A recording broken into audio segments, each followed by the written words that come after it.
Hi, I'm Sandy, registered dietitian with Flik Hospitality Group. Welcome to my kitchen, and it is fall, and what do you do in fall? You go to the apple orchard, of course, right? But then you have all these apples to use. What do you do with them? Well, today I'm going to tell you how to make apple butter, and this is one where you can use a ton of apples. It doesn't matter the variety of apple, and then guess what? You get to gift it off to somebody else. That's my favorite thing, is to gift things that I've been making, and then, you know, let my neighbor or my friends, anybody, take all of the fruits of my harvest and utilize them in different ways. Without further ado, let's talk about apples, right? We love apples. Some of us love softer apples, sweeter apples, firm apples. You know, there's a ton of different varietals of apples. I only picked up about 3 different ones because that's all my orchard had when I went there this weekend. However, this recipe, you can use any type of apple. I have Golden Delicious, McIntosh, and Fiji apples. So all of them are a little bit more firm, and then they vary in sweetness, which I really like the contrast of it. So then I can control the amount of sugar that I'm gonna be adding to this recipe. So with that, we're gonna be adding some warm spices in here, right? We love the dark richness of apple butter. It's gonna have some fresh ginger, ground cloves, and cinnamon, water, and apples. I'm actually not gonna add any additional sweetener in here.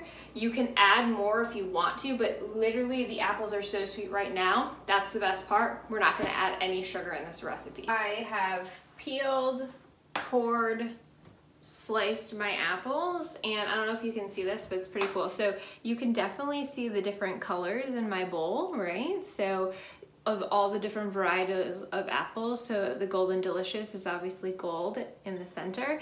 Then you have your McIntosh, which is really light and white. And then the Fiji apple in here is kind of like a cross between the 2 colors. So it's kind of cool just to see all the myriad of colors in here and fun. Again, we're using a ton of different varietals here, whatever you have in the fridge. In addition to that, I'm gonna add the spices in. So ginger. This beauty here, don't be afraid of it. All you're gonna do to prepare the fresh ginger, break off however much you need, pretty cool, and then I take a spoon to peel it, right? So typically you can use a peeler too, but I find this the easiest, Sandy, look at me, the easiest way to peel. And all I'm doing, try and get an angle in here, is I'm taking my spoon, holding it like this, and I'm putting it on top of the ginger, and I'm literally applying a very limited amount of pressure, and it peels the skins off. And that's all that you're doing. So that's how you do and peel fresh ginger. Easiest way to do it. We only need 1 teaspoon of fresh ginger here as I'm feeding my floor my ginger, but that's okay, don't judge, I have to clean it up anyway. And then into this, we're also adding water. So let me just peel this really quickly. So here we go. Look how pretty that is. And it only took a little bit of time, right? So if you have just dried ginger, that's totally fine in this recipe too. Don't be afraid to freak out if you don't have the fresh ginger. Dried is fine. I would only use a ½ teaspoon of the dried ginger though. Again, I'm not mincing this. I'm not doing anything like that. I'm just going to be putting it straight into my pot. So, chunks of ginger here. That's all I'm doing. I'm doing about a tablespoon, and it smells so good. I love ginger, so I'm gonna add more ginger than the recipe calls for. If you don't like ginger, you can omit it too, but it adds just some earthiness to it that I love, and that little punch of spice there. I'm adding my apples in, 3 pounds of apples into my pan. I have a nice kind of like big pan here that I am going to be adding everything into. We are steaming these apples initially, then we're gonna puree them and then cook it down until it becomes that nice caramelized brown. ½ a cup of water.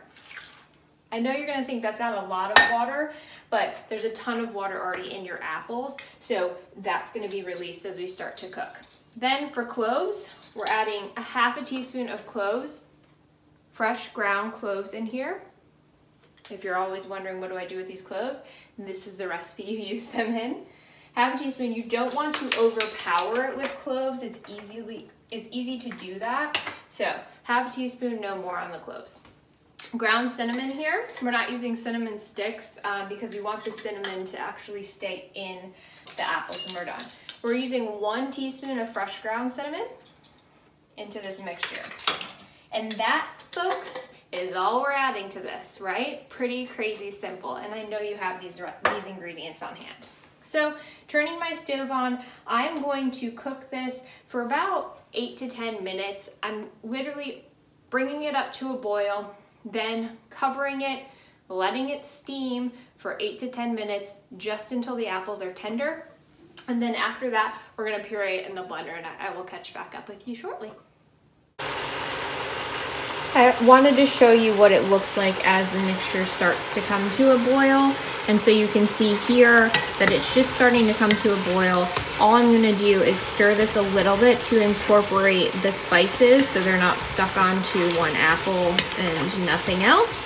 And then we're gonna cover it for 8 to 10 minutes just until they're tender. And I forgot to mention that your house is gonna smell just like fall, and it's gonna be amazing. Are you ready for the great unveiling? All right, these have been in here for 8 minutes now. I'm gonna turn my timer off, and here we have it. If you could smell this right now, it's amazing. All the apples are tender, and you can see all the liquid in there. That's what you wanted. Remember, I talked about how much water is actually in the apples. Now it's time to puree it. So I'm gonna transfer all of my gorgeously cooked apples into my blender jar here. Reminder, this is hot. Let it cool a little bit as well before you get started too. And make sure you have a towel handy to cover. We don't want apple everywhere.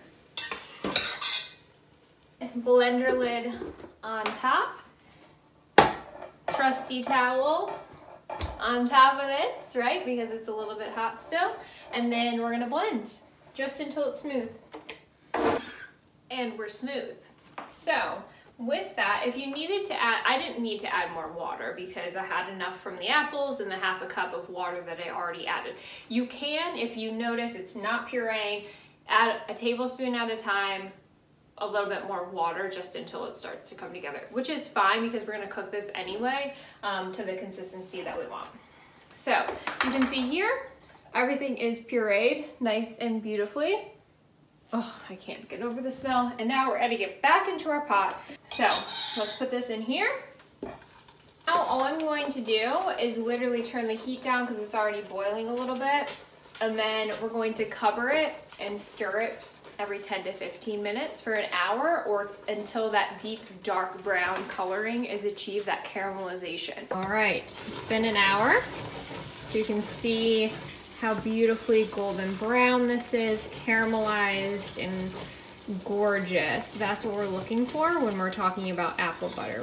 In conclusion, yay, you made apple butter for the first time. Now you don't have to go to the grocery store and buy apple butter. Cheers to you, right?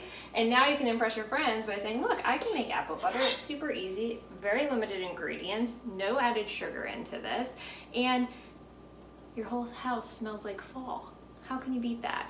Again, cupping up in cute little containers and putting the lids on them. They will actually self-seal. I put them into nice little self-sealing jars. And then because they're still hot, they'll self-seal. That doesn't mean I jarred them, right? Okay? They go straight into your refrigerator, and whoever you're giving them to, make sure they put them straight into the refrigerator. And then they'll keep up to a month in there. And then once they break the seal, it'll be a couple weeks. So cheers to apple butter. Enjoy. Happy apple season. Happy fall. Take care. And don't forget to subscribe to our YouTube channel for more videos like this, and to check out my apple butter oatmeal bars. See you soon. Bye.